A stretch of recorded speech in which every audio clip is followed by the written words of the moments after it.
नमस्कार मंडळी, कशा आहात? मजेत ना? मजेतच राहा. आज आपण झटपट चिकन बनवणार आहोत आणि कोणीही सहज बनवेल असं चिकन.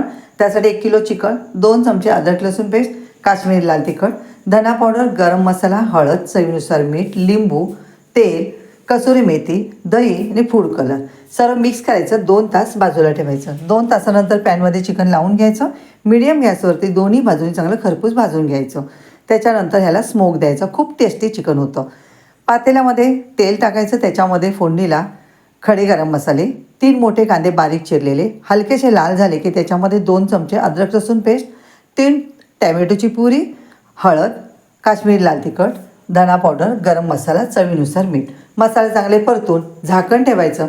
5 ते 7 मिनटं चांगलं परतून घेतलं. तेल सुटलं की त्याच्यामध्ये गरजेनुसार कोमट पाणी टाकायचं आणि आपल्याला कोमट पाणी टाकल्यानंतर उकळ आली की त्याच्यामध्ये चिकन टाकायचं. 10 मिनटं चांगलं शिजू द्यायचं. वरून गरम मसाला आणि कसुरी मेथी टाकायची. झटपट आपलं चिकन तयार झालं.